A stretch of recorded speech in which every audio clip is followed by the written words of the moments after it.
Olá, tudo bem?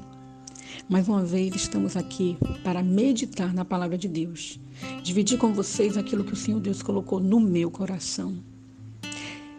Estes dias estamos refletindo, meditando sobre as nossas emoções. E eu queria falar aqui um pouquinho sobre o sentido da vida. Olhando, analisando, lendo o livro de Eclesiastes, nos seus 3 primeiros capítulos, começo a compreender qual a situação de Salomão naquele momento. Salomão foi um homem que buscou durante toda a sua vida algo. Ele sempre esteve à busca de algo. O que torna a vida com sentido é buscar algo. E isso ele fez durante a vida dele. No momento em que não temos mais o desejo de ir em busca de nada, no momento em que não temos mais o desejo de conquistar, de edificar, a vida perde o seu sentido. E Salomão buscou isso durante todo o tempo. Ele foi em busca de dinheiro, ele foi em busca de posses, ele foi em busca de bens, de poder. Ele foi em busca de mulheres, de sexo, de bebida. Ele foi em busca de sabedoria. Ele foi em busca de conhecimento. No seu capítulo 1, ele começa justificando e trazendo para todos nós aquilo que ele concluiu depois de ter buscado todas essas coisas. Ele disse que tudo era o quê? Vaidade. Ele disse que nada fazia sentido. Ele disse que tudo era ilusão. Ele disse que tudo era inútil. Ele disse que para tudo nada tinha sentido. Salomão ele se questionou nesse capítulo 1 sobre o valor de tudo que ele adquiriu. A vida perdeu um sentido para ele. Trabalhar para quê? Estudar para quê? Eu entendo que Salomão ele estava vivendo um vazio existencial. Ele estava em busca de um sentido para a sua vida. Esse sentido para a vida, ele difere de pessoa para pessoa. Ele difere de um dia para o outro, de uma hora para o outro. Depende da vida de cada pessoa. Em determinado momento, é algo que faz sentido para você. Em outro momento, parece que nada faz sentido. Queria uma casa.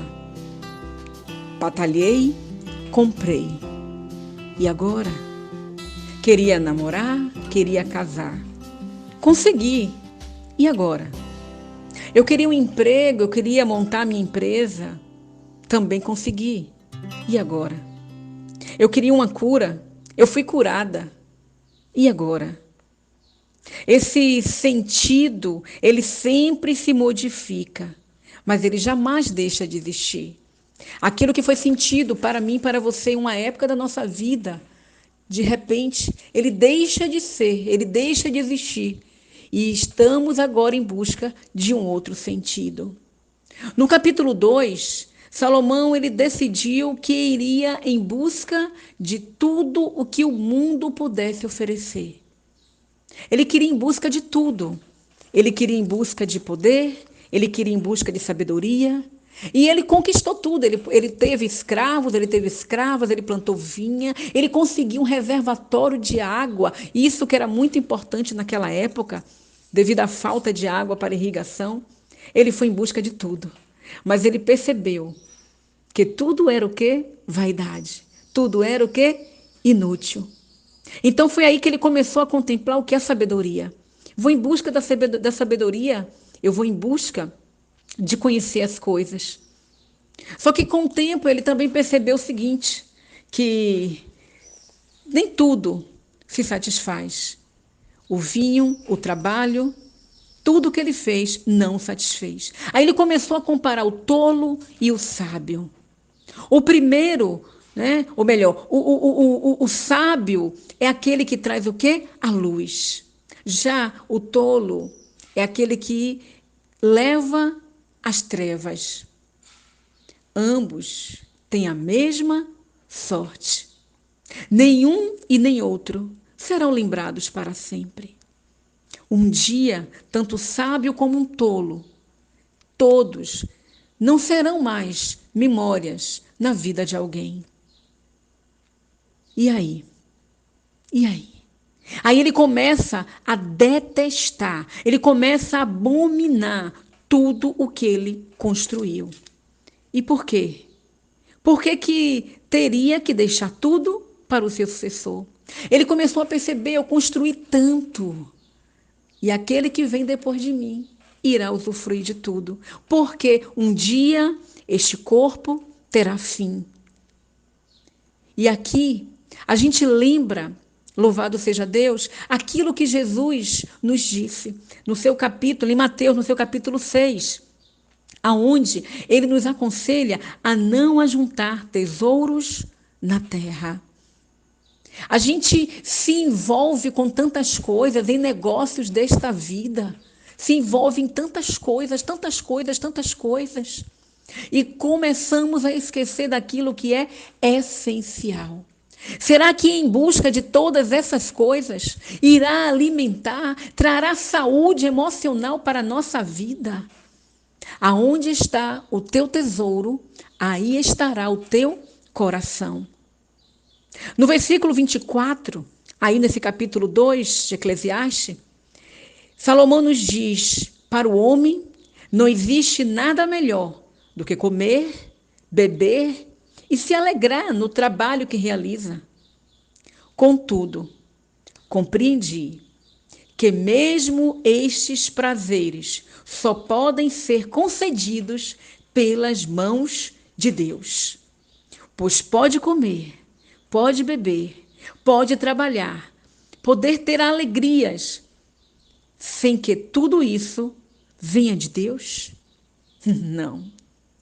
Quem nos concede tudo é o Senhor.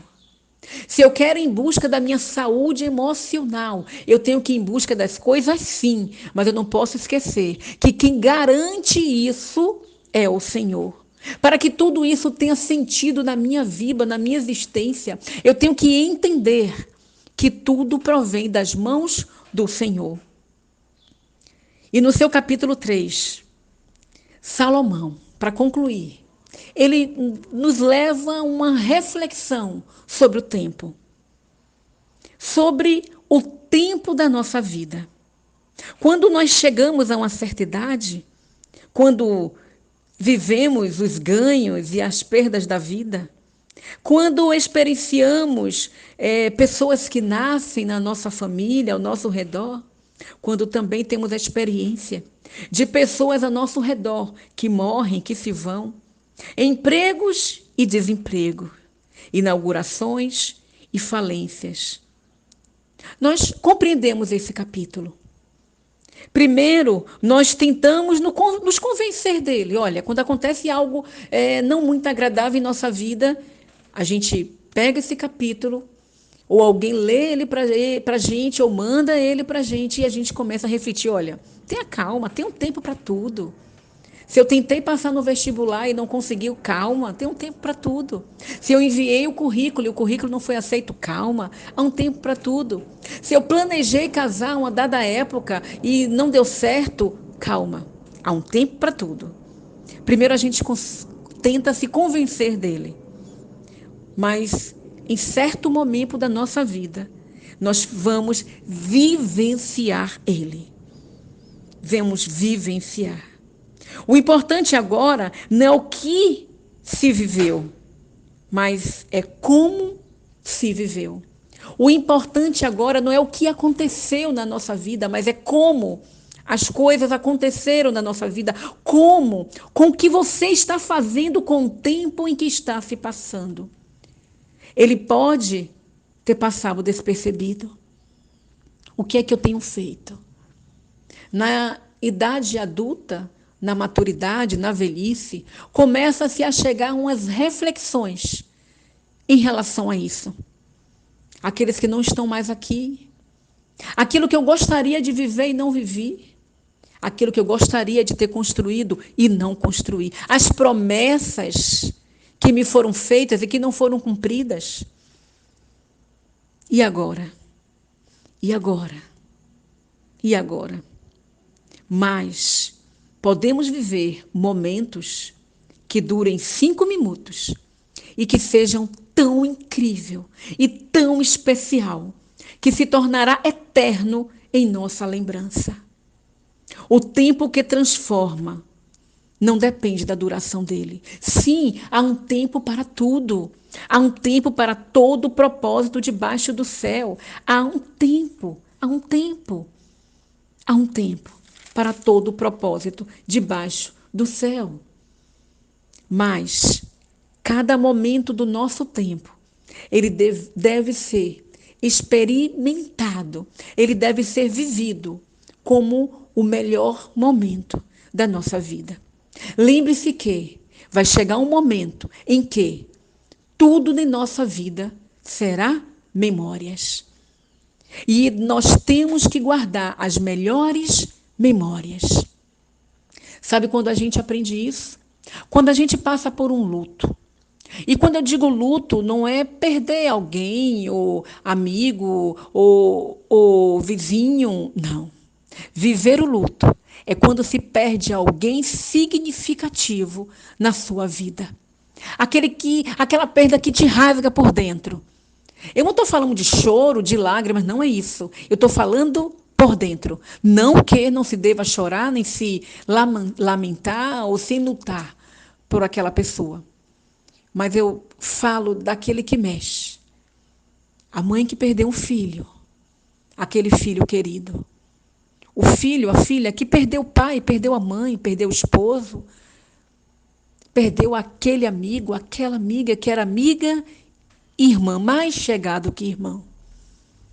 Quando se vive isso, começa a se perceber que cada segundo da vida tem que ser aproveitado da melhor maneira. Sabe por quê?